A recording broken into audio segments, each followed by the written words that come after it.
This is ContraZoom, where we go back and forth about film. I'm Dakota Arsenault. And I'm Rachel Ho. It's that time of year again. It's Oscar prediction time. It's where we put our pristine reputations on the line in hopes that you win your office pool. The last few episodes, we have gone over the odds and scenarios where each of the Best Picture nominees have to win their respective awards. But today, we are going to go through the 21 awards, not the shorts, and name who we think will win and who we want to win. Joining Rachel and I today is Stephanie Pryor, last heard on episode 162, Vancouver Queer Film Festival 2021. Welcome back, Stephanie. How are you doing today? I'm doing great. Happy to talk about the Oscars yet again. This is the first time that you and Rachel have been on the same episode. I'm very excited. I'm very excited. Super excited about that. This is going to be reminiscent of when we had Naomi on, and I'm just going to have to take a back seat, won't I, Rachel? Yes, and that's as it should be, quite frankly. Exactly. As it should be. See? Thank you, Steph. Thank you very much. As a white straight man, I find this very offensive right now. Uh-huh. You can watch Licorice Pizza, and that would sure settle you in somehow. God, I hated that movie. All right. Well, I want to check in with everyone on how their Oscar death race is going. As of this recording, I only have 2 features left and 5 shorts, putting me at 46 out of 53. Rachel, where are you for watching Oscar-nominated movies? 31. And I haven't watched any of the shorts yet. Apologies to the people who make the shorts. And then other than that, I think it's I think I've seen most of the features. There might be the one with the original song, the Diane Warren one. I haven't seen that. I'm putting that off. Nor do I think... I don't think I'm going to. And then the documentaries and the international feature. I'm missing a few on those. Well, you said you've seen 31, so that means there's 38 total. So you're only missing 7, which isn't bad at all. Mm-hmm. Yeah, I was actually pretty impressed. I didn't think I'd seen that many. I was mostly aiming to watch all of the Best Pictures and the acting ones. Those were the ones that I was trying to make sure that I watched them. And a few of them I had seen a little while back, something like Spencer. I saw that back at TIFF. So it wasn't anything I needed to watch now. Fair enough. And then, Steph, as of, I want to say 2 weeks ago, you were 15 movies behind me. How are you doing these days? I only have 1 feature left to watch and 5 shorts, so I'm actually up on you right now, which I'm shocked. I can't believe I caught up. Yeah, she decided to watch the Diane Warren movie. I'm just missing... Yeah, I know. I'm just watching Cyrano, Missing Cyrano. Oh, okay, yeah, I saw that just a few weeks ago. It's not bad. It's all right. Yeah, that's on this week coming up. That's my to-do list. Mm-hmm. Okay. That's pretty good. You guys both of you did very, very well, I think. Thank you're you. Basically there. You're basically there. Almost there. Almost, yeah. But before we get into our picks, I want to recognize that a few weeks ago, Rachel won the Toronto Film Critics Association Emerging Critics Award. So a huge congratulations to you, Rachel. Thank you very much. It was a daunting evening. I wasn't prepared to have to make a speech. I was sweating so much. And it was the first time that I'd been out in ages, 2-3 years. It was the first time going to an actual event. And I feel my feet hurt. I was very out of practice and I was exhausted by 8 p.m. I was I want to go home. But it was fun. Thank you though. Thank you very much. Did you wear your fancy sweatpants? I literally went and found a stretchy black dress. I was whatever. I just need something. And then I saw that and I was yeah, okay, that'll work. And then, I did wear high heels though, which I haven't done that in a little while. So my feet were sore for I think the next day. It felt really sad actually how sore my feet were. I was wow, I just haven't done this in a while. Who did you end up thanking? You, of course, obviously, just you. Of course, I walked up there and I said, "Thank you, Dakota," and I went, "Peace out." Mic drop. No, I think Alex Hudson, who's my editor at Exclaim, Jason Gorber at That Shelf, and Mark Glassman and Pat Mullen at POV Magazine. Fun fact, Rick Mercer gave me my award, which was kind of cool. Oh, cool. yeah, it was very neat meeting him. I was like, wow, I've literally been watching you my whole life. And David Cronenberg was getting a Lifetime Achievement Award from the TFCA. So I got to meet him as well. And that was really cool. He was a very, very nice guy. I mean, I didn't expect him to be rude or anything, but yeah, he was really cool. And shorter than you expected, right?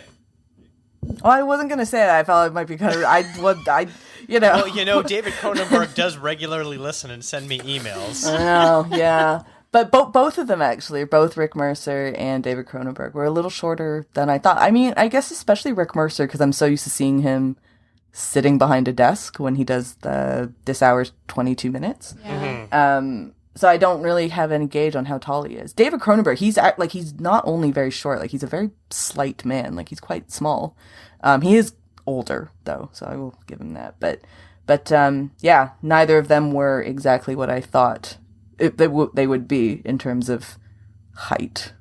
And I feel bad saying that, but yeah, it's fine. All good. One of my favorite Cronenberg stories, and he's such a character, is how he's on Star Trek Discovery, but he's never watched it and has zero interest in watching Star Trek at all. He just they called me up and asked if I wanted to act in it, and I said, sure. That's funny. I didn't know that. He's not his Star Trek episodes were good too. Yeah. But he doesn't do a lot of acting though, does he? I don't think he does. No. He does it every once in a while, usually very small parts. But every once in a while, he does do it. I felt kind of bad because what I wanted to say to him was like, your son's movie, Possessor, is really, really good. That's what I really wanted. But I was like, it's his night.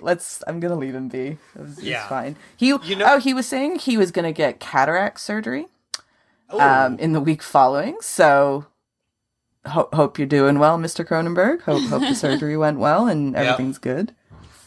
Honestly, I'm sure if you went up to him and started talking to him about his son, he'd probably be more open to talking about that than any of his own movies. Yeah. Unless he was a real jerk and was like, I don't give a shit about that guy. Yeah, we don't know how narcissistic he is. My son's a knockoff version of me. Yeah. He's like, oh, you mean like little me, mini me, like that guy? I wonder where his inspiration came from. But for the record, he did not say that. He was very delightful. He did make a funny joke that I'm not going to say because it was kind of about somebody, but it was really funny and I really appreciated it. Yes. Okay. Well, let's get into this. Today, as I noted, we will be picking who we want and who we think will win, but leaving out snubs. And the reason is later this week, our second annual If We Were Oscar Voters article is coming out, and you can see all the ways Rachel and I are smarter and have better taste than the actual Academy. Is that not right, Rachel? Absolutely. I actually need to go back because when I did my first ones, I hadn't seen Drive My Car. So I'm going to have to go back and throw that bad boy in because that was... So we're having a bit of an on-air production meeting, huh? Yeah, pretty much. I'm going to need to do a little bit of a rewrite. And hopefully it won't put too much of a... Oh, no, it might. Yeah, we'll talk about it later. The thing that yesterday you said was locked in. Yeah, I just realized. I was like, oh, okay. I'll figure a way around it. It's fine. We will figure it out. We will make it work. But I am going to follow the same order that I've set out for this article, one that I'm sure no one will actually care about. So we're going to be jumping around a little bit from bigger categories, from smaller ones, and then back to the bigger categories. We're going to keep it interesting like the actual Oscars do. And oh my God, I am worried about this ceremony, but we're gonna talk about that on our wrap-up episode. But we're going to start things off with Best Supporting Actress. We're going to do a little bit of a round table. So, Rachel, we'll start with you. Who do you want to win, and who do you think will win for Best Supporting Actress? I'm going with Ariana DeBose for both. I think that she does deserve to win. I liked the other performance I was debating was Jessie Buckley's in The Lost Daughter because I think she's really, really great in that. But I really like Ariana DeBose. She was the highlight of West Side Story for me, and I do think she's going to win. She's won pretty much every award I think that she's been nominated for going into it. So my money would be on Ariana. Yeah. Ariana? Whatever. I don't know. I'm not too sure. I'm sorry, Ariana. Sorry. Steph, what about you? Yeah, I was tempted to pick Jessie Buckley as well. I thought she was the best part of The Lost Daughter. I'm also just a personal big fan of hers. I end up going with my want to be Kirsten Dunst. The more I thought about The Power of the Dog, the more I liked it, which is funny because I remember after first watching it, I turned to you and was not quite sure about it. Yeah. But she is my want. I think she had a very powerful performance, and there was a lot of subtleties going on in that movie. But I agree with Rachel. I think Ariana DeBose, this is hers to lose, really. Yeah, I'm going to go 3 for 3 of thinking that Ariana DeBose is going to end up winning it, but I'm in agreement with Steph for Kirsten Dunst. Overall, I'm not a huge fan of this category. As you're going to find out, we're probably going to reference this a few times, our own actual picks. I don't think I have any overlap. I can't remember. I don't think I do either, actually. I don't think I do either. Kirsten Dunst is a good pick, though. Saw her make a comment that, like, I think it was during the nominations, they asked her, might have been Vanity Fair, one of those guys asked, like, have you watched all of the movies yet? Like, or no, have you watched Drive My Car? I think that was the very specific question. And Nicole Kidman before her had been like, no, I haven't seen it yet. Like, I heard it's great, but I'm going to watch it. And Kirsten Dunst was like, of course I've seen it. I'm an Academy member and I vote, so of course I've seen it. And I was like, I love you. Yeah, it was amazing. I was like, this girl was clearly that annoying kid in school that I was as well. And I'm like, of course you did the work because you're supposed to do the work. So I love that. Big Kirsten Dunst fan over here. Yeah, she's great. I don't have any strong feelings towards her, but yeah, she's good. She's fine. All right, let's move on to Best Supporting Actor. Steph, we're going to start with you. Who do you want to win and who do you think is going to win? Oh, this was so tough for me. I liked a lot of these performances, minus one in particular, but I won't talk about that. My want is Cody Smith-McPhee. Again, I think there was a lot of subtleties. I really enjoyed his performance and the arc that his character had and the way he performed it. But I do think that Troy Kotsur, is that how you say it? Kotsur is going to take it, which I would be totally happy with as well. I really enjoyed his performance. One of my favorite scenes in that movie is directly related around him, so I would be totally happy to see him win. Interesting. This is the complete flip side from supporting actors. I would be fine with any of these guys winning. I did like them all, despite the fact that Being the Ricardos was a pretty god-awful movie for me. I did think J.K. Simmons was probably the best part overall of it. I'm very surprised by Jesse Plemons' nominations. Very happy there. But my want is Kieran Hinds from Belfast. I really like that. That was one I've kind of debated back and forth. But every time I think about it a lot, it really hits hard for me.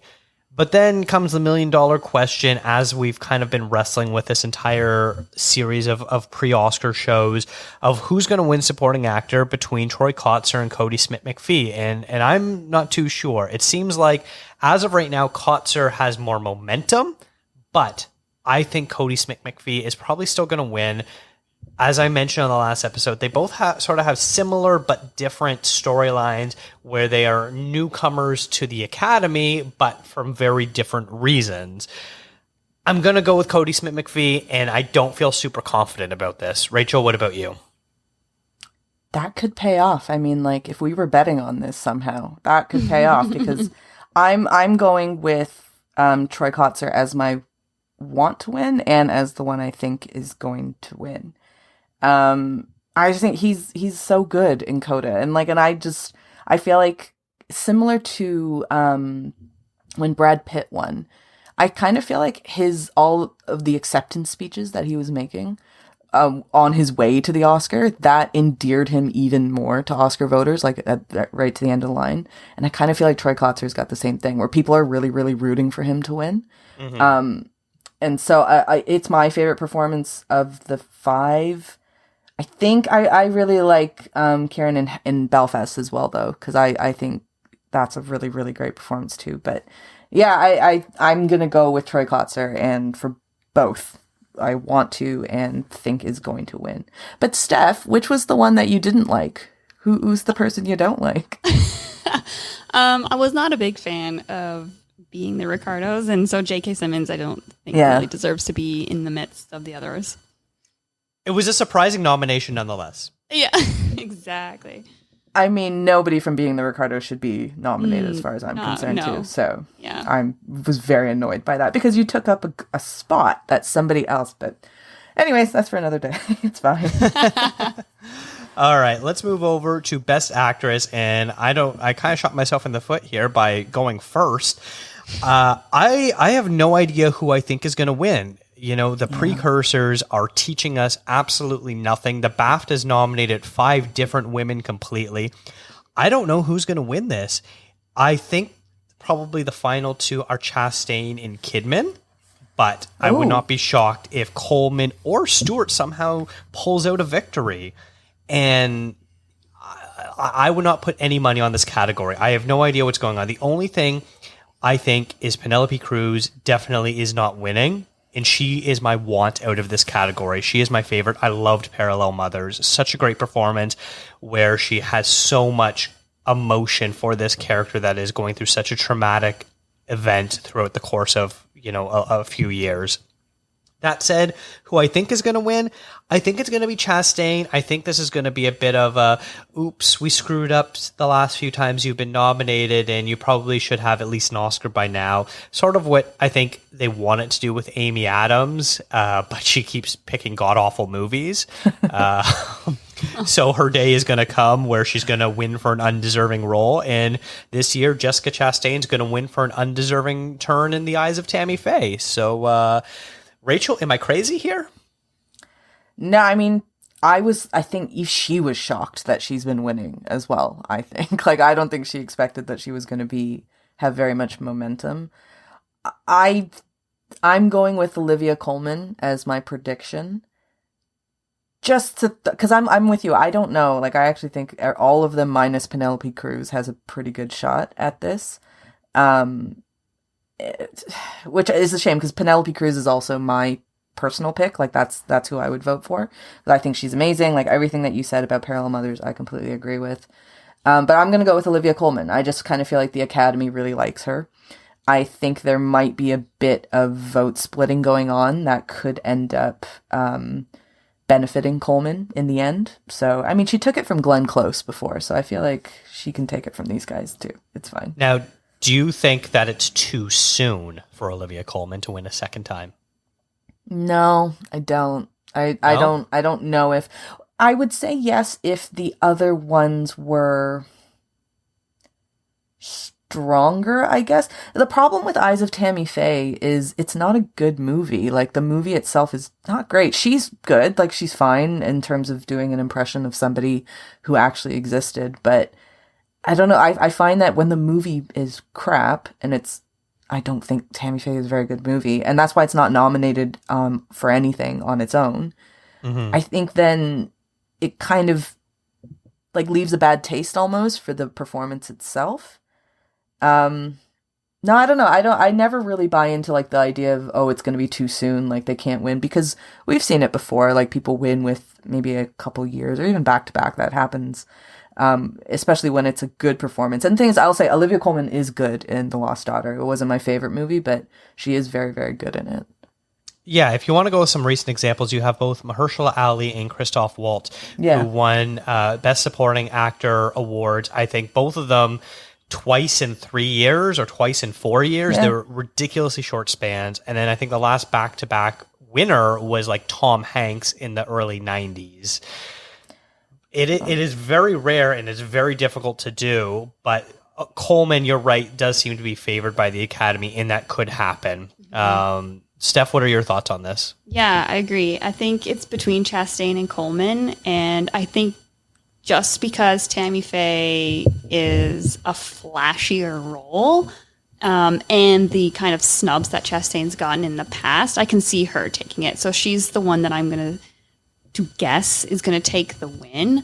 But I actually really like Kristen Stewart. I like her personally, and I think everything she acts in is like amazing. So she's my want, actually. I think she brought something really special to her performance in Spencer and really carried that whole movie for me. So she's the want that I want for leading role for actress. Very close runner-up for me. Mm-hmm. She was very good. I think that's the first one where all three of us went with somebody different for the prediction, at least. Mm-hmm. Yeah. That's cool. All right, so now we're going to go to Best Actor. Rachel, lead us off. I mean, obviously I'm picking Denzel Washington for my want. Like, come on. He's the best. He's so good. And he's so good in this movie. It baffles me that he's not just a shoo-in for this. But I know that he's also not campaigning or doing any of those glad-handing things because he's Denzel and he doesn't need to do that kind of stuff. So I love him. I think it's such a commanding performance. I love an actor who, I don't want to say he's past his prime, but I'm going to say he's past his prime, but I don't mean in terms of the quality of his work. I just mean in terms of the quantity.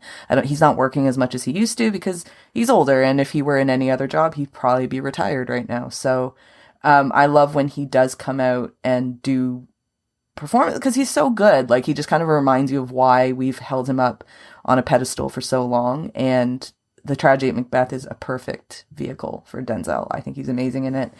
I do think, though, the person who's going to win is the one who's been winning on the whole thing, which is Will Smith for King Richard. And I'm not that excited by that. I mean, whatever. But he's won everything else, and it would be kind of silly to not put your chips on him because it kind of feels like it's his time. You know, he hasn't really had I think Ali was the last time that he was, you know, I mean, he was nominated for Ali, but it's just, he hasn't really been in the mix for Oscar stuff for a little while now. And, yeah, I mean, he's been around in Hollywood for a very long time. So kind of your logic about Chastain, even more so for Will Smith of saying like, it's kind of time for him. It's his night. Yeah, it's such a tricky one. I don't know. Steph, where do you land on all this? Yeah, I mean, look, I'll say, yes, Denzel is amazing. And I think that role was almost made for him. That role was so Denzel. It was amazing. But he made like Denzel Macbeth. It's amazing. Like, it's so cool. Yeah, Sorry, yeah. continue, that was just Steph. him for like 100% so Denzel cool. Washington, I which was love it. amazing. And I did It's like so that cool. movie quite a bit. But my pick is Benedict Cumberbatch. Yeah. I think a trend you guys will be seeing throughout this podcast is I'm picking a lot of The Power of the Dog. So just a heads up. But I totally agree. I think this is Will Smith to lose. And again, agree, unfortunately so. I have a lot of qualms with this movie, a lot of things that I like to nitpick and talk about and pull it apart. But it is what it is. And I think if he doesn't win, I will be surprised, but also happily surprised. So just putting it out there, he's who I think is going to win, but I would love to see Benedict or even Denzel win, but Benedict's my pick for one. I am on Team Rachel for this. Denzel is my pick. He was so good. I love that movie. I love his performance. And the fact that he was able to make Frances McDormand look small and I don't want to call her insignificant, but like not many people can overshadow Frances McDormand, and Denzel just blows her out of the water, and she still puts in a great performance. It's kind of weird because Frances McDormand is kind of like forgetful in that movie. A little bit. She's not her, like she's not like she's forgetting her lines, but I mean like you kind of forget she was in it sometimes. You're just like, oh yeah, like Denzel was Macbeth. Oh, right, yeah, Frances McDormand was Lady Macbeth. Like, I find that he really overshadowed her, and like you said, not an easy thing to do. Especially because Lady Macbeth, I think, is actually a better role than King Macbeth, in my personal opinion. I agree. And you have one of the best actresses doing it, so I like everything was there for her. I kind of thought she might have been nominated without having seen the movie. I was like, it would be hilarious if she got nominated again, because she just won last year, so I thought that would have been funny. It was prime for her to win back-to-back years. Yeah, I was surprised she wasn't nominated too. Yeah. I wish that, I don't know her name, the one who played the witches. Catherine Hunter. I wish she was nominated because she she was so good. So good. Yeah. Yeah. Absolutely. But I'm going to go against the grain a little bit here. I am putting good energy and good vibes out into the world. Not Will Smith is my good vibes. I am picking Benedict Cumberbatch to win. You know, this is going to come up later on.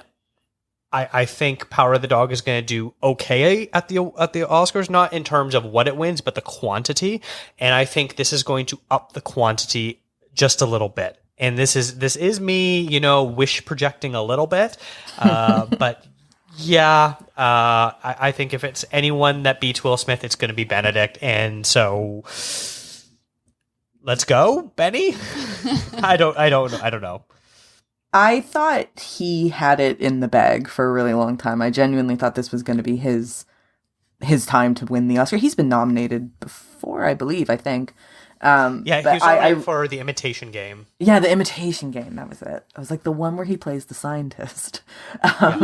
But yeah, I actually thought this was really going to be his thing. Like I thought this was going to be his time, but the traction went all for Will Smith. Like, and that surprised me a little bit, and surprised me even more after I watched the movie because I was like, really, this is what we're going to get behind.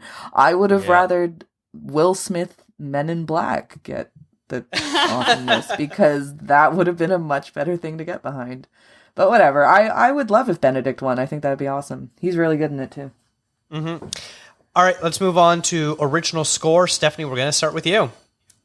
Original score. Okay, this is tough. I had a few that I really liked, but I eventually landed on Parallel Mothers being my favorite, my want to win. I love the strings in this score. And felt like it really brought a kind of horror element to the whole film. So I really dug what it was doing for the overall feel and vibe of the movie. But from what I'm seeing, I think Dune's going to take it. I think it's a favorite to win. Yeah, that's fair. I think as we're going to find out, Dune looks pretty poised to pick up a ton of the technical categories. Parallel Mothers at score, I really liked it. I don't think it fit for the movie, despite the fact that I enjoyed it. And maybe that's the movie, like, was clearly set out to be this telenovela type of thing, and at times it's very melodramatic.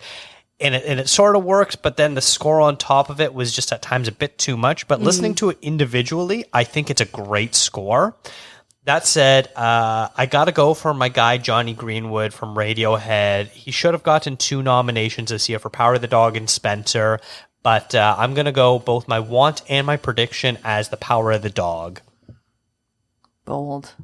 I did my want and my prediction as Dune. So there's that.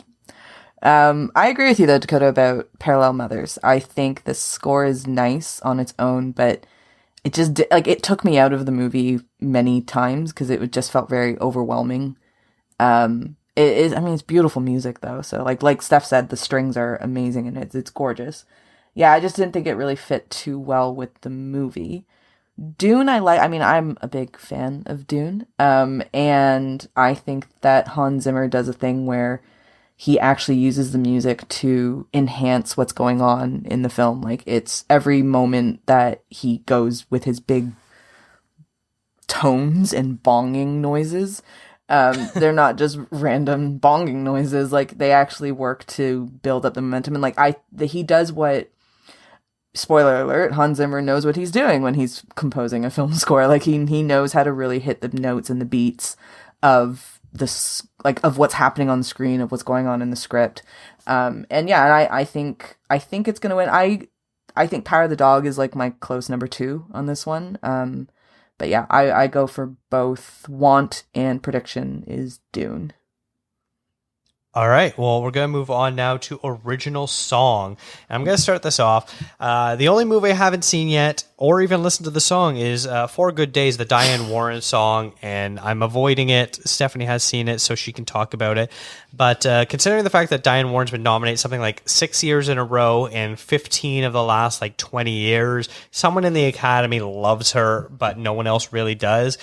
My want is surprisingly Down to Joy, the Van Morrison song from Belfast. I think it does a great job of setting the tone of this film. You've got this new Van Morrison song, which is bright and energetic, and we get to see what modern Belfast looks like. And then the film transitions into 1960s Belfast, and then from there, we get only classic Van Morrison songs. And so I think that juxtaposition, that's a hard word to say, apparently, works so well for that, and I really like that. It's not going to win, and I'm very sad that Van Morrison's such a anti-vaxxer asshole these days. But I think it's really going to go to Billie Eilish for No Time to Die. I think Encanto's going to have a good run because I think the Academy really is going to like that. And it's probably going to win. If it wins for that, it's going to basically be for We Don't Talk About Bruno, but the fact that it didn't get nominated, it's going to go for something else, which is hilarious. But yeah, I think it's Billie Eilish's award to lose. She's basically been the front runner for 2+ years ever since this song came out. And it seems like she's been anointed for it. So I'm gonna pick her to win it. Rachel, what about you? I agree with you. I think Billie Eilish is going to win it. I think Bond has a very strong history of getting nominated for original song and winning. It's not a fair stat to say, but it feels like that's the one franchise that probably has the most wins in this particular category. I guess because the Bond theme is so distinctive and very classic. So anytime that they use it to create an original song, it always sounds pretty cool. My pick, if I were voting though, I would go for Be Alive. And it's just because it's a Beyonce song. I have really I'm not that keen on any of these songs in this category, to be honest. So I'm going to do it for 12-year-old Rachel, who really liked Destiny's Child. So we're going to go with Beyonce and Be Alive. Yeah, you are a survivor, Rachel, and pay those bills, and...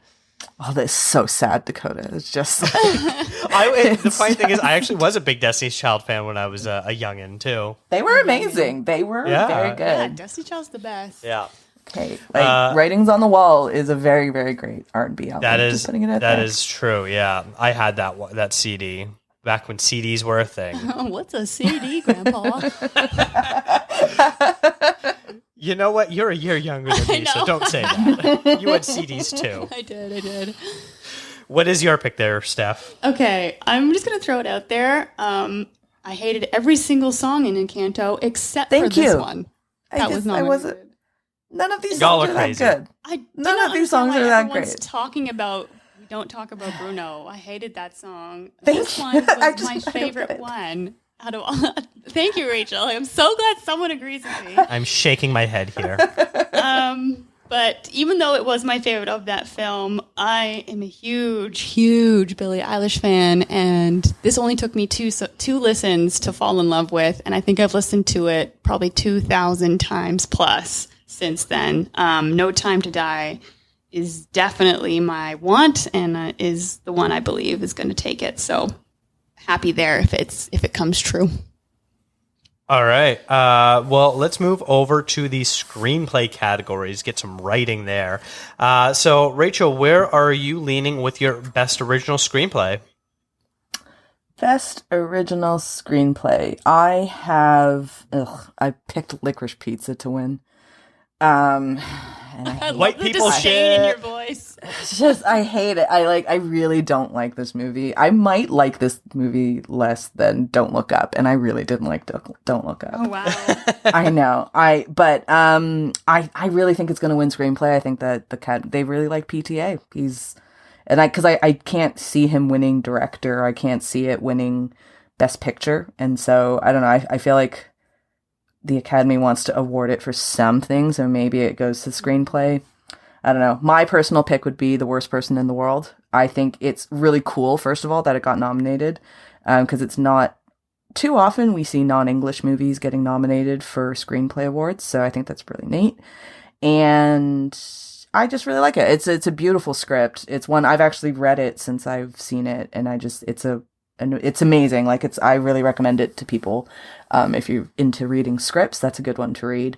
So yeah, I would love for that one to win, but I think Licorice Pizza is going to win. Now, I'm sort of curious. Reading The Worst Person in the World, the movie plays out kind of like a novel. It's got a prologue, It's got an epilogue, it's got chapters. Does it read that way too? Yeah. It's actually a really interesting for people who are I don't know, people like me who I have no interest in writing a script, but it's just a really interesting formatting of it. And they have it in obviously in Norwegian, but there's an English translation as well. So it is really cool, the way that it's formatted and presented. It's very aligned with the movie. That makes sense. Steph, what about you? What are your picks? Yeah, I'm kind of aligned with Rachel here on some parts. out of all the PTA films, this is probably one of my favorites of his because I really don't like PTA. But I actually enjoyed Licorice Pizza. But I do think it will win. I agree with Rachel. I think, the Academy does love Anderson, and I agree. I don't think he's going to win directing or Best Picture, so this is kind of like a consolation prize for him there. And yeah, I loved Worst Person in the World. This is my pick for Want. I loved the movie. I loved the script. It really blew me away, and I'll talk about it a little bit later as well. It was one of my favorites of this year that we watched. So yeah, definitely want Worst Person in the World to win, but I'm seeing Licorice Pizza taking the prize. All right. Well, here I'm going to be a little bit of a contrarian in the sense of I look at the writing Oscars as one of them is likely to go to the eventual Best Picture winner, and the other one is going to be the consolation prize, basically the runner-up. We'll talk about it in adapted screenplay when we get there, but for original screenplay, I think it's going to Belfast because that will be the runner-up, the consolation prize for not getting Best Picture. And I know a lot of people want to be down on this movie and complain about it, but they're not thinking like Oscar voters. Oscar voters like feel-good movies and the coming-of-age dramas and stuff like that. I think Belfast, which is about Kenneth Branagh's childhood during the Troubles in Northern Ireland, is ripe for this type of award. And I wouldn't be surprised if it ends up winning it. Add in the fact that Licorice Pizza, despite people being very much a fan of it and some people very much against it, has been getting a little bit too much controversy behind it. And I think there's going to be a sizable enough portion of the voters that are like, you know what? I'm just not even going to go near it. I'm going to go for something like Belfast or Don't Look Up instead. That said, 3 for 3. Worst Person in the World, easily the best script. Probably, you're looking at all 10 nominees between the two categories. Probably the best script out of all of them. We were talking about it when you said you read it.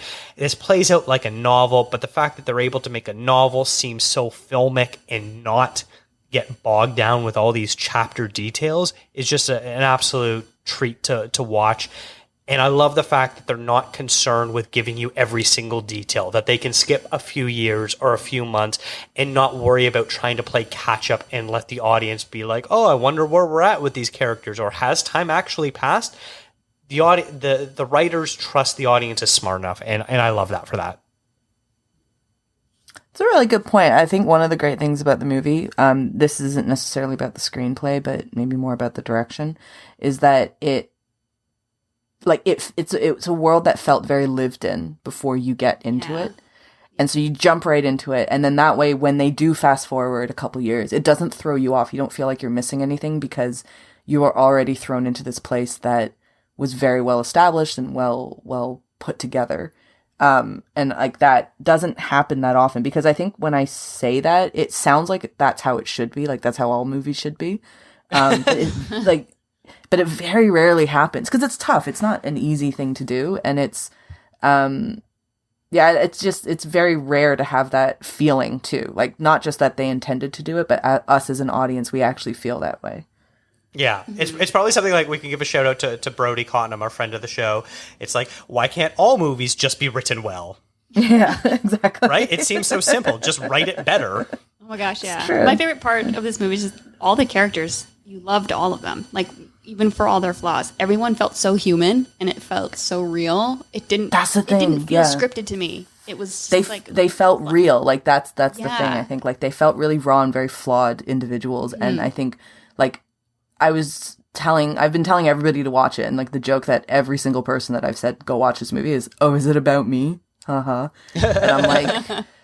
And I'm like, really, it's about every single one of us. Like we've all been there, and we've all gone through something that was like, and we've all been the crappy person. We've all been the hurt person. Like it's a great movie. It's an excellent movie. Mm-hmm. All right, now let's move over to the adapted screenplay portion. Steph, we'll start with you. Okay, so surprise, surprise, my pick for one is The Power of the Dog. Again, this movie it didn't resonate with me upon first watch, but the more I think about it, the more I love it and the more I appreciate it. And I would love to just go back and rewatch it and take it all in again. So Power of the Dog is definitely my want. I was torn between this is the one it was going to win as well, but I think I'm going to give it to Coda, and I'll kind of talk about a little bit later why I'm giving it to Coda.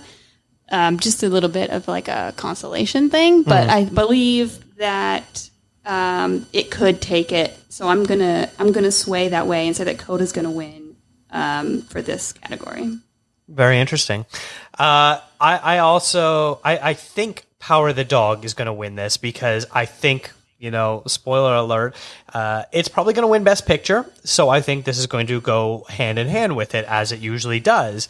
That said, the more interesting thing is how both of my screenplay picks are the two movies not in English. I am going with Drive My Car.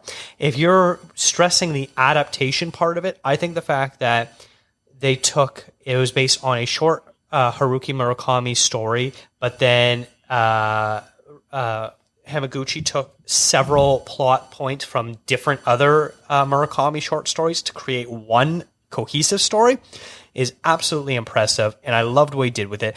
And it's so fascinating how both my Drive My Car and Worst Person in the World pick, if you were to try to describe the plots of these movies, there's not a lot that actually happens, yet both of those movies are movies that absolutely cut to the core of what it means to be a human. What is your place in society, your relationship to other people, your loves, your friendships, your heartbreaks, all these different things. And both of these movies do it so well. And so it's my 1-2 punch of two of my favorite movies of the year. But I would love Drive My Car to win this.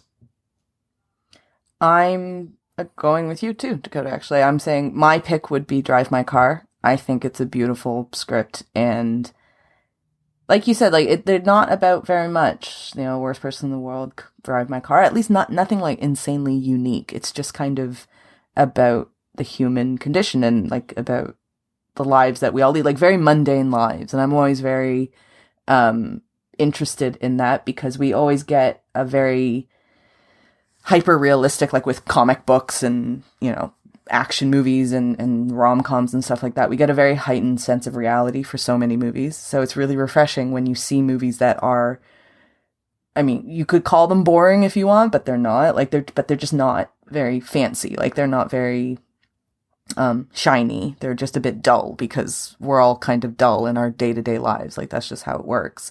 So Drive My Car is my pick, my personal one that I would choose. And Dakota, did you say Power of the Dog was your prediction? Yes. Yes. Okay. That's what I thought I heard.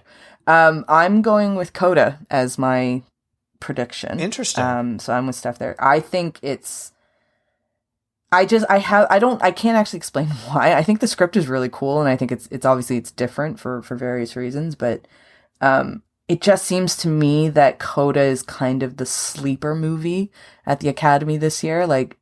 It did win SAG, the Best Ensemble, and Troy Kotzer, as we already said, has been cleaning up his awards, but I just feel like there's a lot of love for that movie, and so I think people want to see it do well. So for me, Coda is my little sleeper hit thing there. I think it's gonna take that category. Interesting. Okay. Now let's move on to cinematography, and I love this category this year. There is some phenomenal films that were just shot so beautifully. And I'm a pretty big fan of this category. West Side Story would probably be, if I was thinking real Oscar voter, that would be the only one I wouldn't really include. Obviously, my own personal picks are slightly different, but I have several overlap in my own picks. That said, I think this is going to be, we're going to get to several technical categories in a row.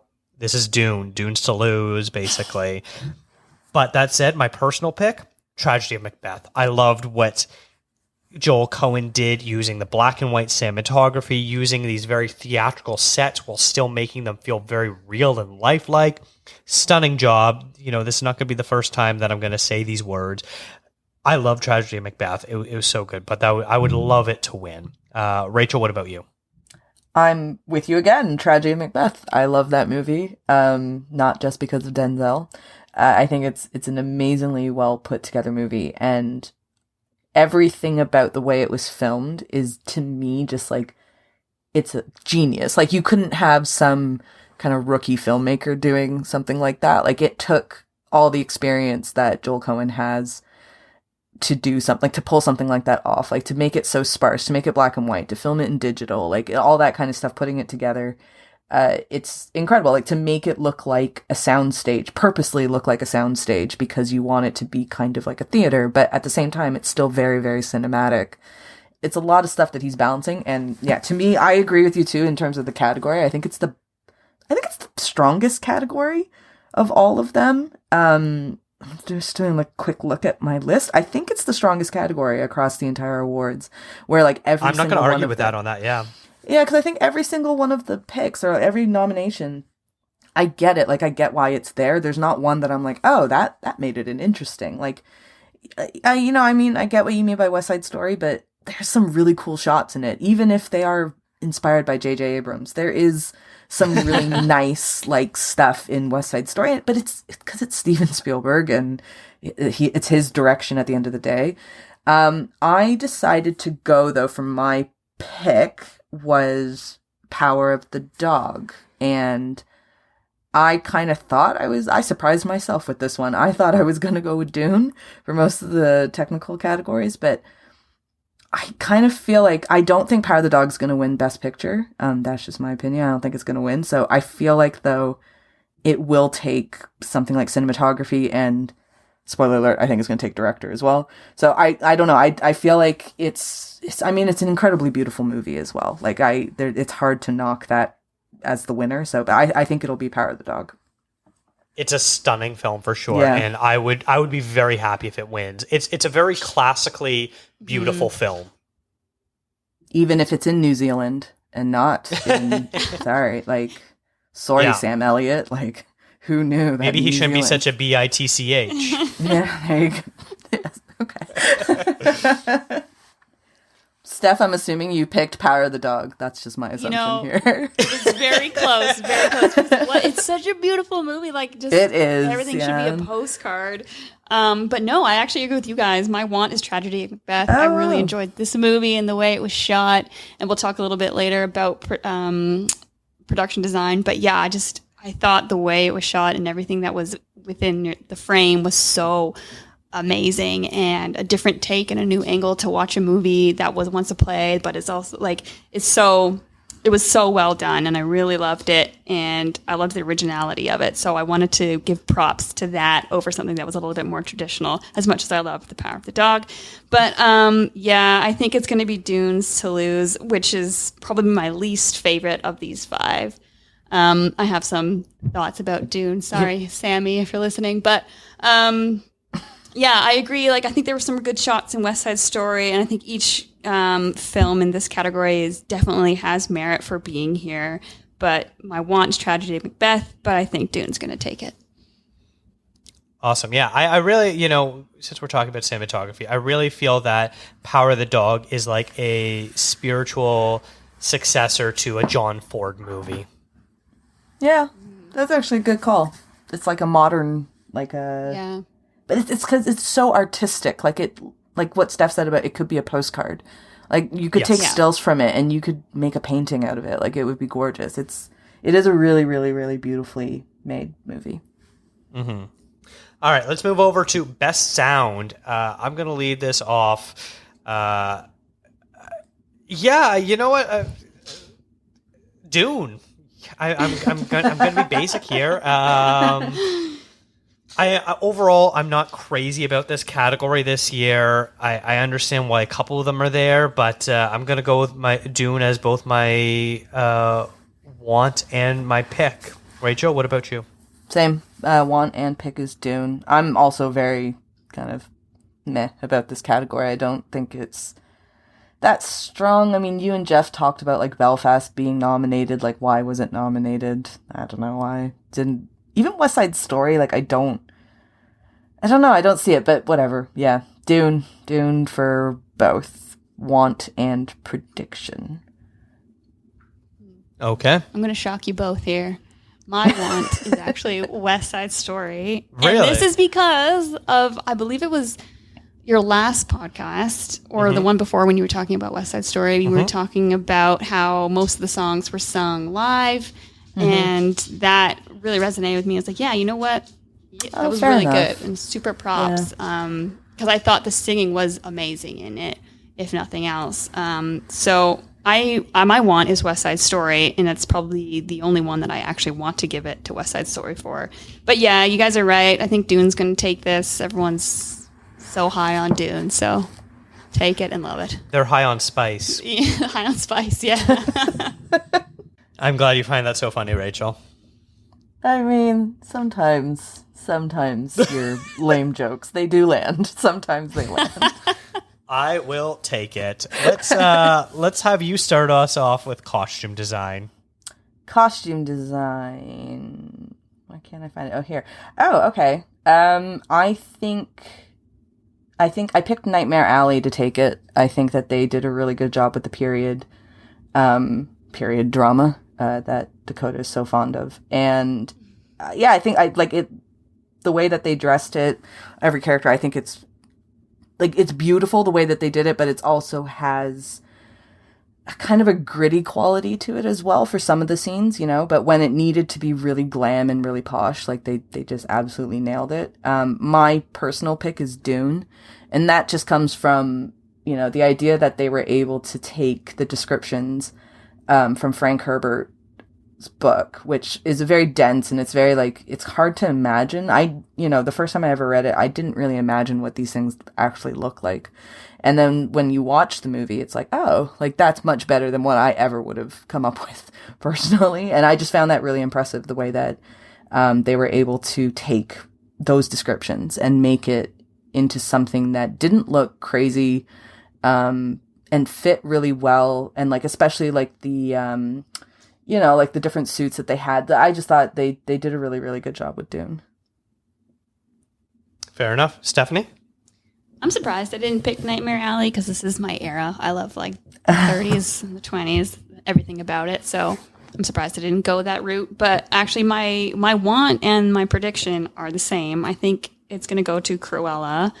I think it's just a classical pick for this category. It's the showiest, the one that has all the dresses, the amazing fabrics and designs. So I can see that definitely winning. And that's why it was my favorite too. It was just so overt and so over the top. For a movie that I actually found was pretty fun and entertaining to watch. It's nothing special, but it's something I enjoyed watching. And the costume design was definitely a big part of that. So it's my want and my prediction.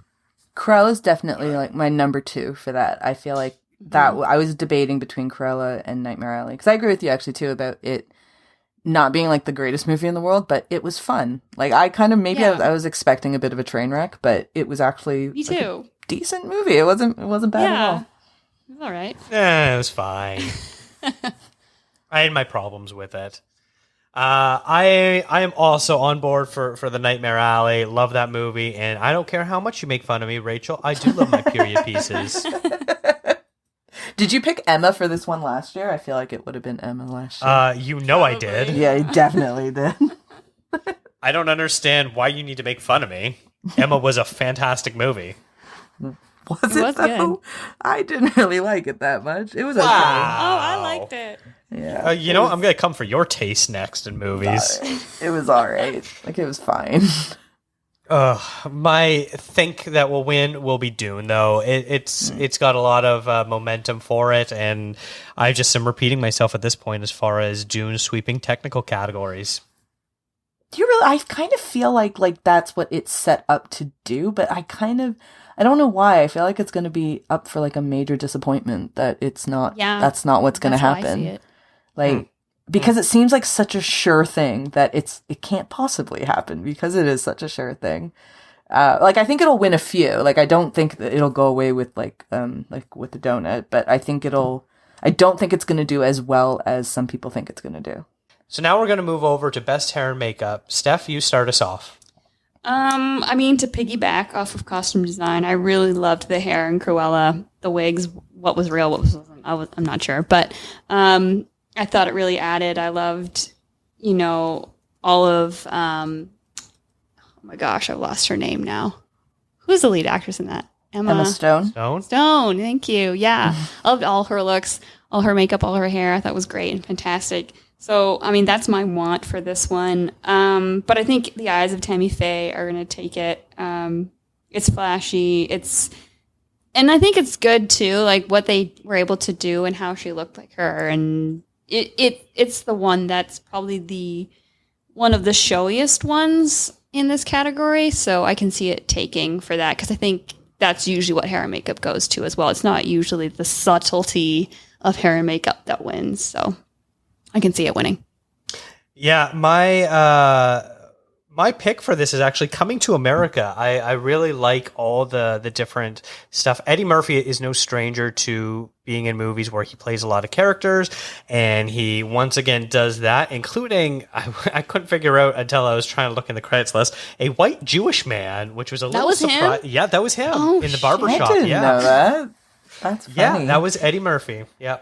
And then, of course, you have his co-stars who also play multiple characters. The prosthetic work is fantastic. We've known this for years, that Eddie Murphy does not mind sitting in a makeup chair for 5+ hours to look the part of someone completely different. So this screams sort of like the Suicide Squad winning for hair and makeup, where it's a not great movie, but the prosthetic work is what they're achieving. And sometimes makeup and hairstyling, this Oscar, really does go to the most deserving recipient, despite the fact that the movie is not always deserving. Well, that's a nice assessment of that category, actually. I feel like you're right, like costume design, hair and makeup, it does go to the people who genuinely...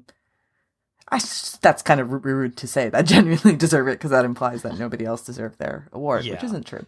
I would counter for costume design. It often will go to more showy period pieces.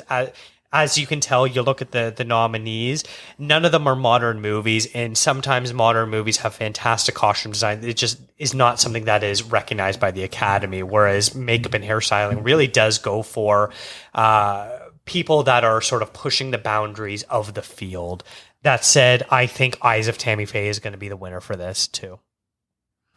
I also went with Eyes of Tammy Faye as being the winner for it, and I actually realized I made a mistake when I was saying how this movie wasn't very good. It wasn't nominated for anything other than Jessica Chastain. It's nominated for hair and makeup, which makes sense. I didn't want to correct you. Yeah, that's my bad. But yeah, I do. It's literally right in front of me. I'm staring at this list in front of me. So, but yeah, no, it's, I think it's going to win. It's like Steph said, it is very showy and it is very obvious. But you know, the prosthetic work is interesting, and, like all that's period as well, right? Like it's 60s, 70s and whatnot. So I am fully aligned with Steph on this one, though. My personal pick is Cruella. That would be my want, because maybe I felt bad not picking it for costume design, but I just feel like it's like a very visual movie, and it's just, there's a lot to work with in terms of the costume and the makeup and the hair, and they did a really good job. So Cruella, but Coming to America was the other one that I was debating between. I wasn't sure if that was going to be, I think it has a really good chance of winning. But yeah, so I want Cruella. I think Eyes of Tammy Faye is going to win.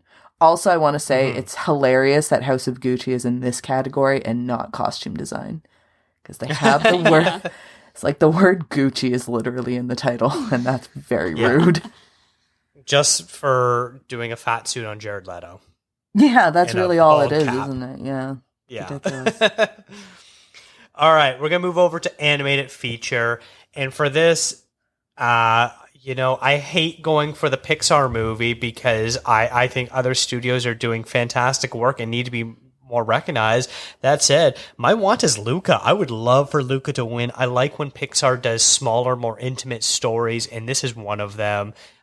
I would be so happy with it, but it really looks like Encanto is becoming this year's Frozen. It is becoming a giant behemoth, and I think it's going to walk away with this. Rachel, what about you?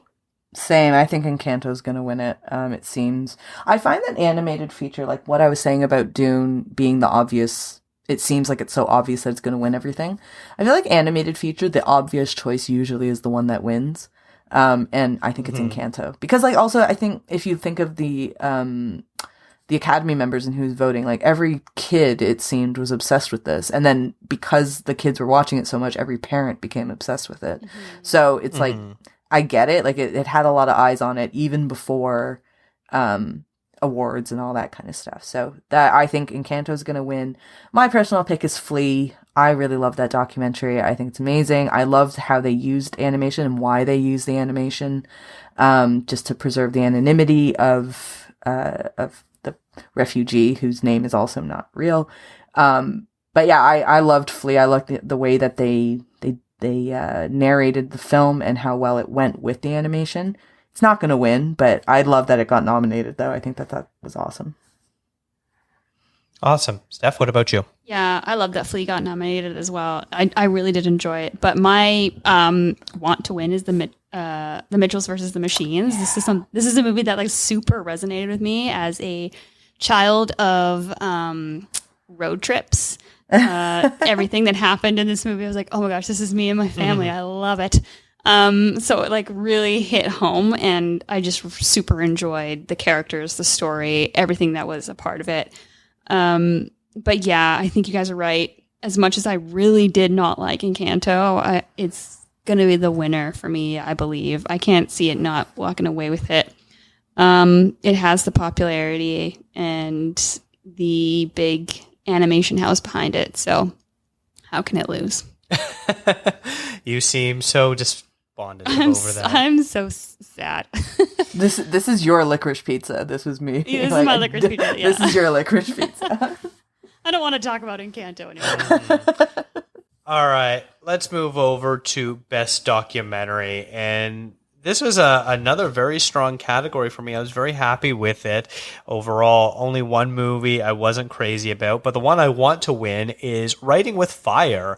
I wasn't expecting much about this one, and I was really blown away with the way the storytelling was all laid out. I appreciated that it was really about empowering and uplifting this community of women in India and giving them the skills that they needed to succeed and take control of their lives, something that their whole existence they've been told that they have no say or control over, and the fact that they're sort of fighting for it and winning it back was so impactful and powerful. That said, I think this is a tough one. I think it's either going to be Flea or Summer of Soul that wins, and I'm going to go with Summer of Soul, and that's ironically the only one of this category I wasn't crazy about. Yeah, I agree. Not that Summer of Soul was bad. I think it's either between Flea or Summer of Soul. I like Summer of Soul. I thought it was good. I get what your kind of hang-ups on it are. I understand that, but yeah, I thought it was good, and I really like Nina Simone. So anytime I see her in something, I'm all in for that. So I think it's between Summer of Soul and Flea. I'm going with Flea as my prediction, but also the one that I want to win.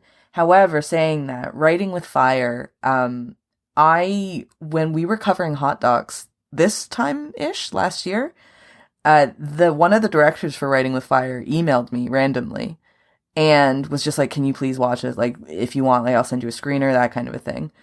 And I just think it's like really cool that he was on the ground hustling during something like Hot Docs to random bloggers. Like I hadn't really been doing anything very much up until that point. So the fact that somebody was reaching out to me, for me, it was like, ooh, like a director emailed me. That's kind of cool. And then, here we are a year later, and these guys, cause they have a really good film. It's not just that it's empowering and it's such a great message. It's just, it sheds light on an issue in India that a lot of people might not be aware of, but also sheds light on the newspaper, like the female-run newspaper. And again, like something that most of us outside of India wouldn't have ever been aware of it. So it's amazing that something like this exists just as an educational piece as well. So yeah, I really like, just, I guess it sounds really lame, but it's like, I like the journey that movie went on. Like the fact that they were working so hard to just get as many eyeballs on it as possible right from the start, when they were doing all the film festivals. And now look, it's nominated for an Oscar, and that's really cool. But as much as I like it, I'm going with Flea because I really like Flea. All that said, I really love Flea. Mm-hmm. Steph, what about you? Yeah, I think so. Usually, international feature film is my favorite category of the Oscars, but I think this year was actually documentary. I think there were some amazing docs that were nominated here, and they were all, for the most part, super original and really interesting. Agree with Riding with Fire. There was something really special about that film. And I think also to touch on Ascension, really different take on a doc, and just the way it left me feeling was something that I had never felt from a movie before. So super appreciated that and what it brought to this genre. But yeah, I'm aligned with Rachel here. I loved Flea. I loved the idea of animation and the reason it was used and the way it was used. Super special. The story was also, interesting to learn and to go along on the ride for. And yeah, I also enjoyed Summer of Soul. I love that music. There was a lot of people in there that I enjoyed seeing and hearing about. I can understand, of course, Dakota, the different reasons why you didn't appreciate it as much, but I did enjoy it. And I do think it's what's going to end up taking the win. So that Summer of Soul will be my prediction, but I would love to see Flea win for sure. Awesome. Okay, let's go over to Best International Film. Rachel, lead us off. I really struggled with this one. So I think Drive My Car is going to win. I think it has all the momentum, all the love. And I really love it. And I would love it for it to win. That would be a pick. But tied with that is a movie we've already talked about, which is The Worst Person in the World. Mm-hmm. I would be super happy with either of them winning. I do think it'll be Drive My Car. And I would, if I were an actual voter, I would really, really struggle between the two of them, which one I would pick, because, I love both of them quite a bit. So I picking Drive My Car as my prediction. And so as a default, I'm saying I would like Worst Person in the World to win, with the caveat that I would also like Drive My Car to win, because it's great. Steph? Yeah, I have to second that. I love both of these films. I do think Drive My Car will end up winning. So I agree with Rachel there. It is a fantastic film, and that's coming from someone who hates long movies. So I think that means a lot for me to say. But yeah, my want is definitely Worst Person in the World. As much as I loved Drive My Car, there was just something special about Worst Person in the World for me. Like I mentioned, it's one of my favorites of this year that I've watched. So I would love to see that one win, but I do think it's going to go to Drive My Car, and rightfully so too. I have no qualms about that. I'm going to go 3 for 3 here with what the two of you are saying. I would love either Drive My Car or Worst Person in the World to win, but if I have to narrow down one, I 100% believe Drive My Car is going to win. The fact that it's got nominations in picture and director and screenplay as well just checks all those boxes. And if I had to pick one as my favorite, I would say Drive My Car is my favorite, and Worst Person in the World is a very close second. It's a very great year for international cinema. I feel like we're going to be saying that a lot between this episode and our upcoming article, Rachel. But yeah, what a phenomenal 1-2 punch leading this category. And then behind that, you have a movie like Flea as well, which is also so fantastic, as you have so eloquently talked about so many times on this show and in your reviews and on Twitter and stuff like that. It's a great year for movies like this. I'm a big fan of this category this year, and it would have been great if a hero got in instead of either The Hand of God or Lunana, A Yak in the Classroom. But I'm satisfied with this category. I like the shift that we're seeing as well, where people are getting more and more interested into international feature. Like Steph, you said that this is usually your favorite category, but you were very much so an outlier. Like a lot of people for a really long time, this was a kind of what they would consider like a below the line kind of thing, because they're just like, whatever, who cares? It's not in English, it's not American, whatever. But it does seem that maybe it's the Parasite effect, I don't know, but it seems people are more interested now in what the movies are getting nominated for that, and even the short list of the movies that are being put up for it. So I think that's really, really cool, and I hope it continues on. I feel like for the first time since the late 60s to the 70s, international filmmakers are kind of going back to the rock star status that they used to be. You look back in the day and how revered all of those masters were. We're now getting to the point where people are excited about the prospect of, these big international filmmakers, whether it's, Apollo Sorrentino, Asghar Farhadi, or some of these people, Joachim Trier, Ryusuke Hamaguchi, people like that, Bong Joon-ho, they've become the new favorite filmmakers for, I think, this new generation of film fans, and I'm all excited about that. It's amazing. Like, I love that because, yeah, I just think for so long people had an issue with watching movies that weren't in English, or weren't in a language that they understood, and they didn't like, subtitles or dubs and the blah, blah, blah and all that stuff. So it's very cool. It's very, very cool. Yeah. I think what's interesting is that, like, for Best International Feature Film, I always was like, these movies are amazing. Like, international films are way better than Hollywood films. But I think for this category, it's the best picture of the world. Yeah. Right? So you have the best picture of Hollywood, but you're getting the cream of the crop for international film. And that's why everyone is always so fantastic and so amazing. And like you said, even the short list and the long list, like, all of them are so good and so deserve to be there, that it's crazy that more people don't watch them because they're so fantastic. Yep, absolutely. Steph, let's talk about some visual effects. Okay. This is usually my least favorite category, to be honest. But my want and my prediction are both Dune. I think the visual effects in this film, for everything that I didn't like about it, were fantastic and amazing. Everything looked so on point. Those sandworms were absolutely my favorite thing that I've seen in a while in visual effects. So, yeah, my want goes to Dune. I think it's going to take it again on technicality. Like, it's just going to take a lot of those categories. So I can see it winning for sure. Interesting. Okay. Yeah, I think Dune is going to win it. But for my pick is Spider-Man No Way Home. I was tempted to go Free Guy for a while. I like this sort of unique look it had there with some of blending this video game world with the reality. But Spider-Man No Way Home, I like the sort of merging of the realities that we got. So that would be my pick there. Rachel, what about you? I'm with Steph that my choice, prediction and my want is Dune. Like everything she said, I'm just ×2 on that. And so I'm going to use my time to complain about Marvel and how crappy their CGI is, because for a studio that has that many resources and the best people working in these industries wanting to work for Marvel, I don't understand how their CGIs and can be so terrible. And so Shang-Chi, I was really annoyed when I saw that was nominated. I was really grateful Eternals wasn't, because that's just unacceptable. And because I look at some of the things and I go, like, how is this allowed to go? And then I watched Spider-Man just yesterday, actually. I just watched it.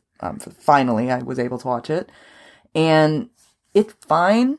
Like, the Doctor Strange stuff was pretty cool, but I saw that, I was like, they blew the entire budget on the Doctor Strange kind of Inception-looking world-folding thing.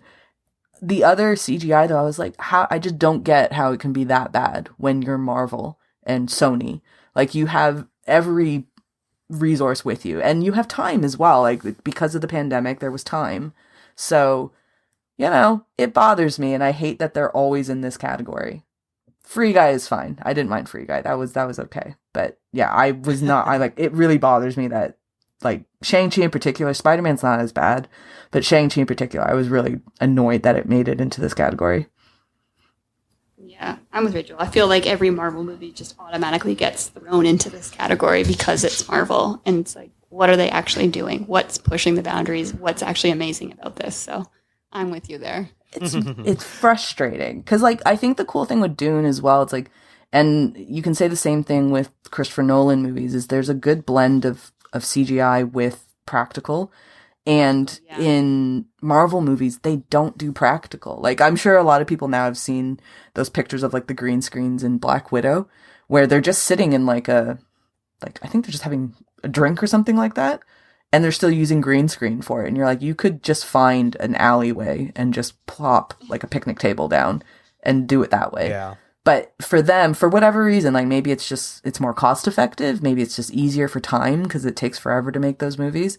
They're very insistent on using green screen for everything, even when it doesn't need to be the case. And it's mind boggling to me. Well, this isn't a city council meeting, so Rachel, you don't have to worry about using your time appropriately. Like, I yield my time to talk about Marvel. That's what I'm doing. The people rest their case. Let's go over to production design. My want is the tragedy of Macbeth to so desperately get this award. I love the look of this movie. They did such a great job. It's almost hand in hand with the cinematography. And I'm going to be so disappointed that it's going to go 0 for 2 for them. But I think it's going to be Dune. Once again, Dune sweeping the technical categories. I'd be so happy with Nightmare Alley or The Tragedy of Macbeth winning. Those would be my real picks, though. Rachel, what about you? I'm with you on Tragedy of Macbeth. I think I've talked enough about that movie, so I will yield my time to something else. No, I really love Tragedy of Macbeth. I think it's amazing. And like we've all three of us have said it, like the way that they're able to balance cinematic with theatrical, like play stage-wise, is impressive, and they did such an amazing job on it.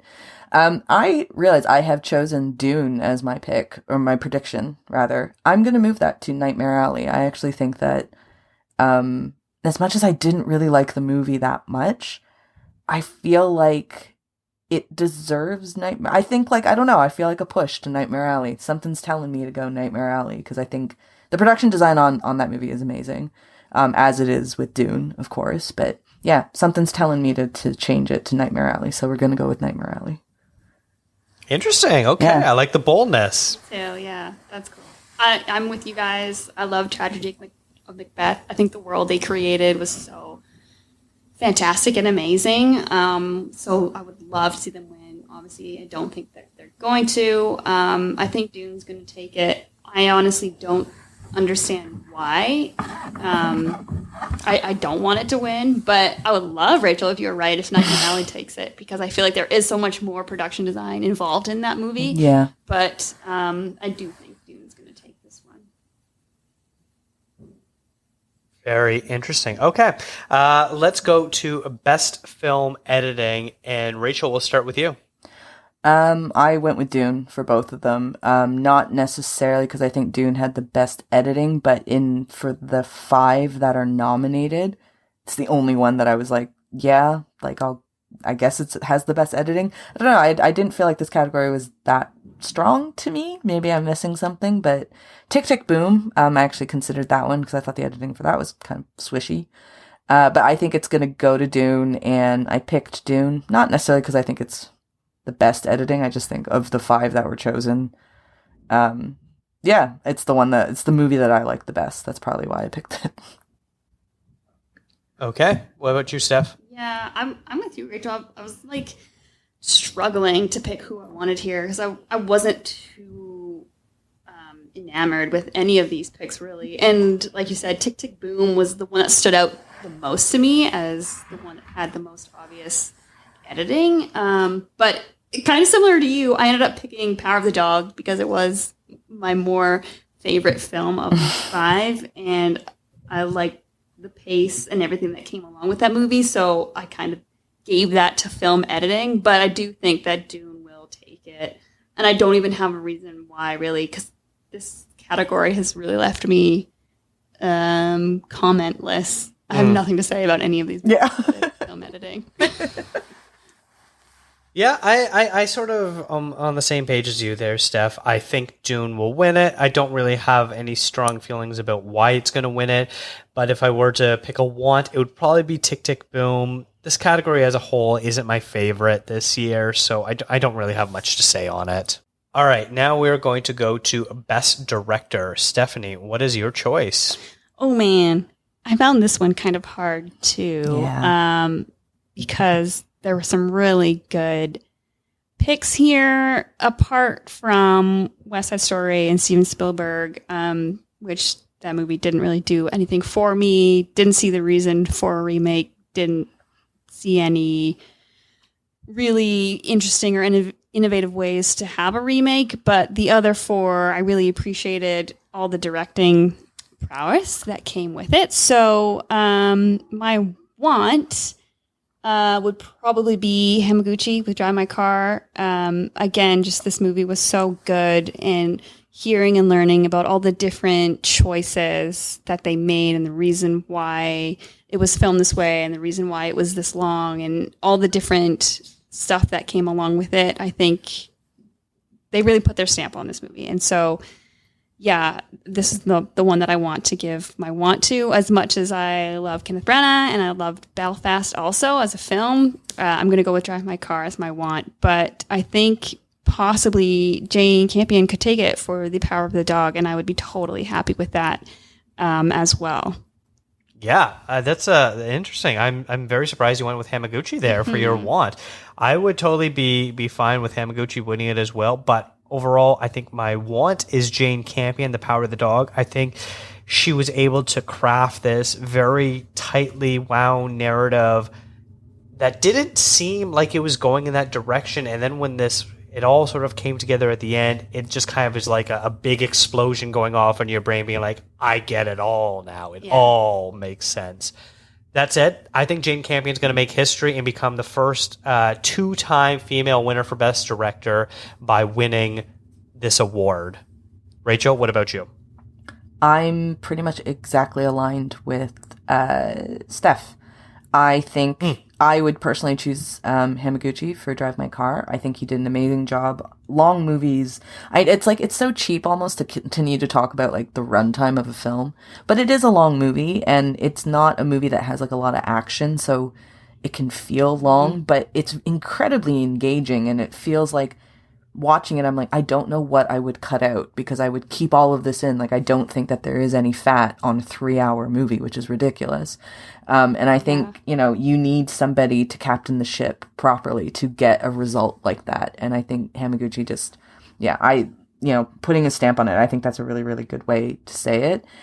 I do think Jane Campion's going to win, though. I think just kind of looking at everything she's won to date, it's like her, Troy Kotsur, and Ariana DeBose, they've been consistent. Oh, and Will Smith. Forgot about that guy. They have been like consistently winning everything. And so it feels mad not to pick Jane Campion. But, I love Branagh because I like the idea of, I love when directors do something personal and you can feel how personal it is to them. So something like Belfast, it has a lot of heart to it. And that comes specifically from Branagh, showing his childhood and this really difficult decision of, his family, of whether to stay or whether to leave and everything he left behind. And I think for a lot of people too, they didn't realize he was Irish. They didn't realize Kenneth Branagh was Irish, and that has to do with his accent and everything like that. But I mean, the reason we think we don't assume he's Irish is because he sounds English. And the reason he sounds English is because his parents left Belfast because of this. So I found it it's very poetic, that movie. And I think he did a really, really great job with it. But yeah, my choice is Hamaguchi, and Jane Campion, I think, is going to take it. Basically, it sort of sounds like I'm the only feminist of this group and want a woman to win this award. Whoa, watch your mouth. I feel like this is like male guilt. Is that what this is? Is this you thinking you have to choose the woman? It's also really pathetic that this is the first woman to win twice. I find that ridiculous. Ridiculous to me. But she deserves it. It's not like if Paul Thomas Anderson won, I would be very annoyed by that. But Jane Campion, she deserves it, and she should absolutely win this. Woman or not a woman, she should win this. I only tease. Now, before we get to our last category of Best Picture, I decided to run a mock Best Picture poll. The Oscars are decided by a ranked ballot system where people list their choices from 1 through 10, and from there, look up how ranked ballots work if you want to learn more how they work. I decided to do the same. I'm not going to explain what a ranked ballot is. If you don't know what it is, you can look it up. Go do your homework. Yeah. It felt like you were going in the direction of, I'm going to explain what a ranked ballot is, and then you think about it and you go, nah, just figure it out yourself. Yeah, I decided against it. But I decided to send this ballot out to all of our film-loving friends, podcasters, movie critics, people that work day in, day out with discussing films. And, you know, I'll give a few shout outs here. Brody, Bill, Jeff, of course, as well, Harper and Jonathan, Mary Lee and Kyle, Paul, Callum, Royce, Gisela, Taylor, and Matthew. Like, so many great people, and Alex as well submitted this ballot, and a couple other people I'm probably forgetting their names, and of course the three of us did as well. So I was very curious to sort of see where it all, how it all sort of turned out. And it ended up, you know, with ranked ballots, you need 50% plus one, which 21 people submitted their ballots, means you needed 11 votes for this to get a Best Picture. Obviously, that's not a wide enough sample as the actual Oscars, but I was still sort of curious on a micro level how it would turn out. And it took 4 rounds of voting, but in the end, it came down to Drive My Car and Dune ended up winning it with 13 votes. Wow. So that was quite interesting. Dune won Best Picture? I wasn't Dune expecting won Best that. Picture. I was not expecting that. Interesting. Yep. Dune won Best Picture. A little surprising for sure, but a lot of people had it as their second and third place votes. So it ended up picking up a lot of the votes that way. So it wasn't too surprising. It was also the leader after round one, the original go-getter. But yeah, so that's how it all worked out. And then I also added choices of if people hadn't seen the movie and if they didn't want to rank it, because you don't have to rank every single candidate when you're doing ranked ballots. As for haven't seen, not too surprising, 10 of our 21 voters did not see Drive My Car as of the time that they filled out the ballots. One of them being Rachel Ho. But that's okay. Runners up behind that with 6 votes each, we had both Coda and King Richard.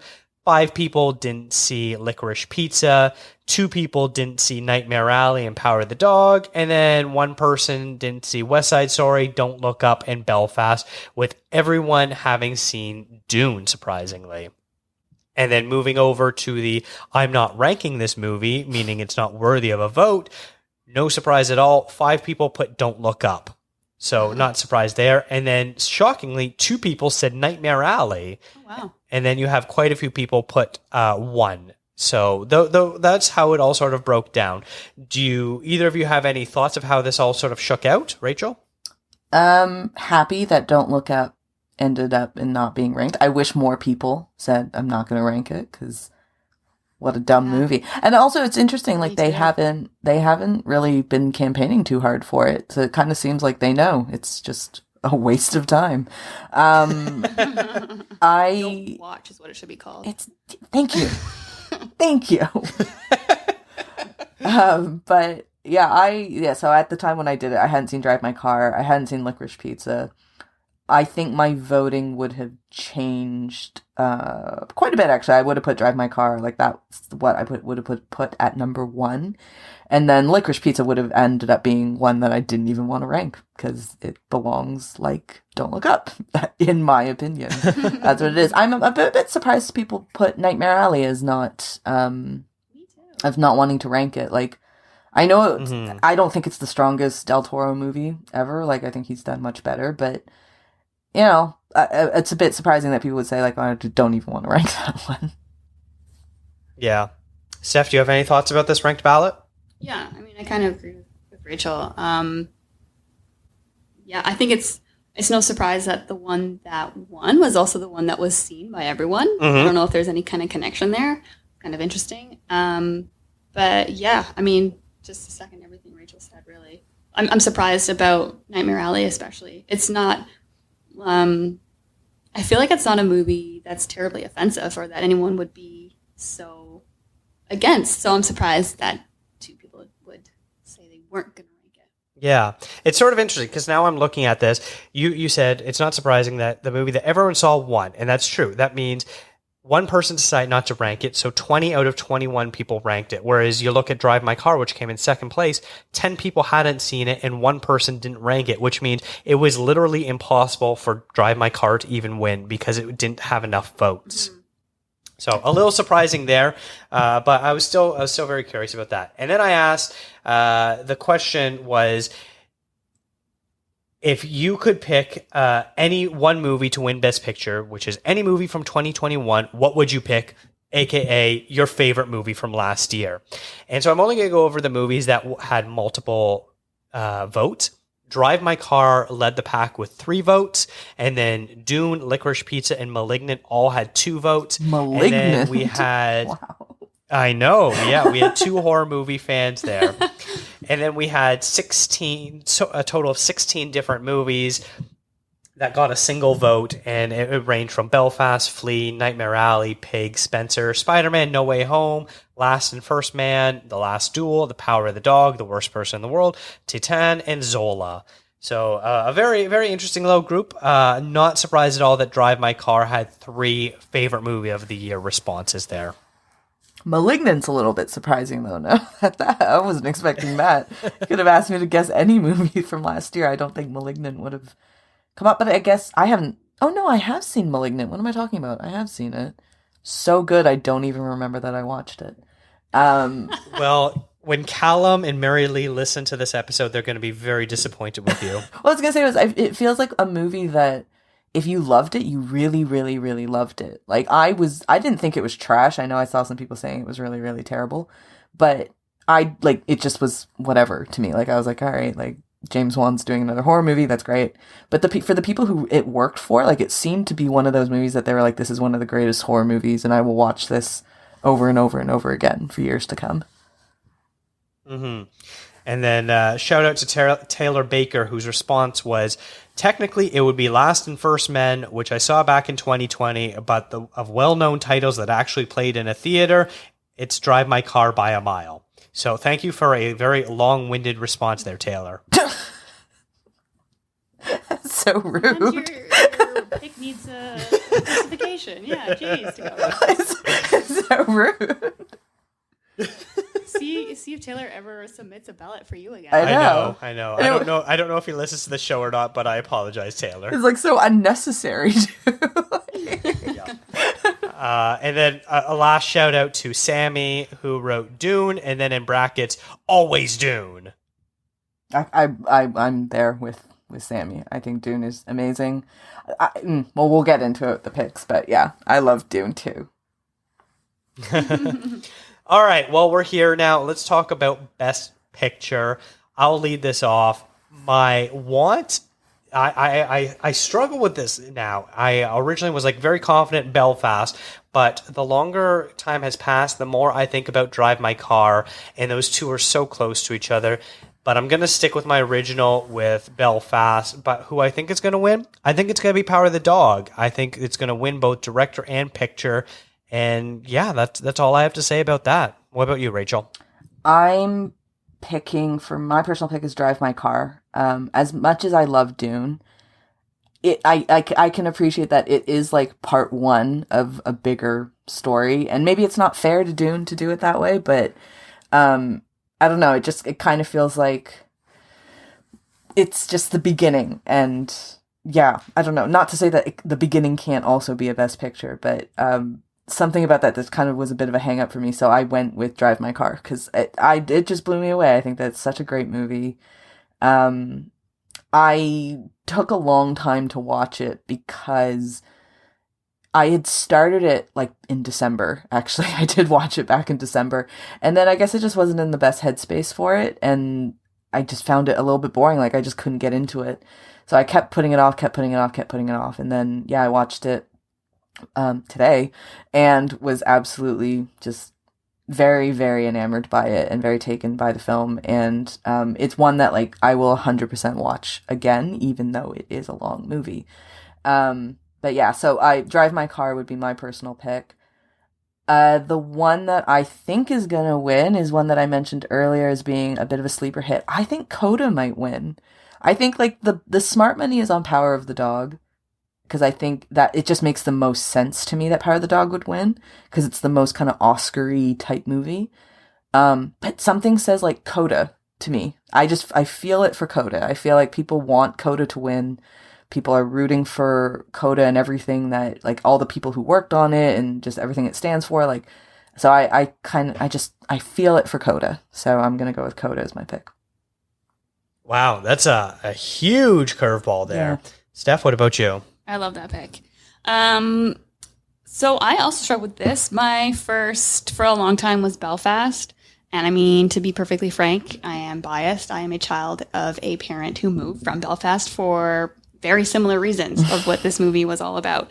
So this super hit home for me. And especially Ciarán Hinds, who reminded me so much of my grandfather. I loved this movie and was definitely my number one for the longest time.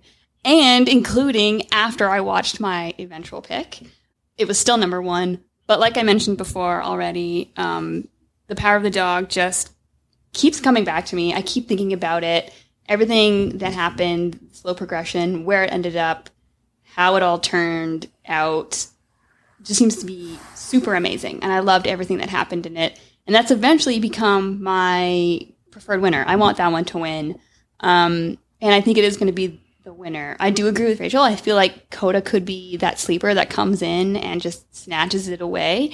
But I see Power of the Dog winning, and I would be happy with that because it is my choice. It is my preference.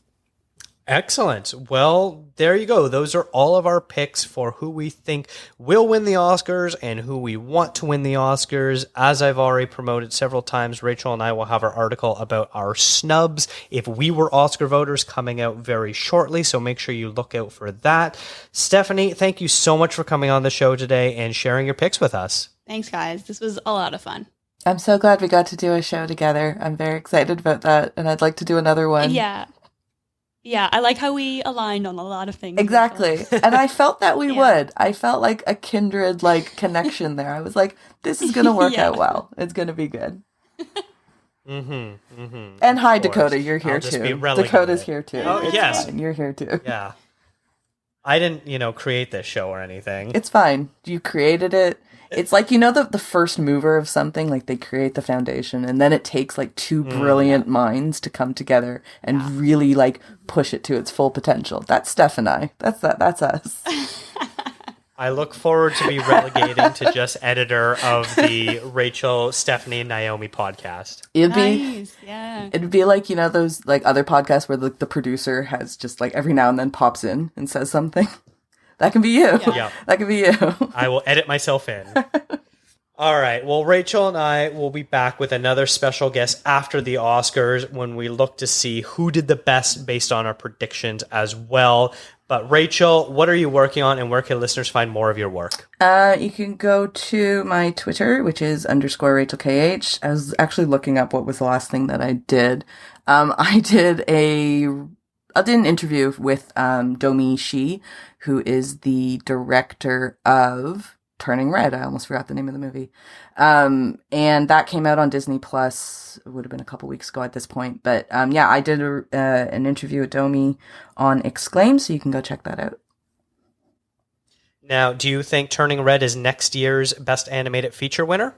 I think it'll be nominated at a minimum. It will be nominated, but I don't know if it'll win. It might. She's won. I mean, she won Bao for Bao, so she is an Academy Award winner.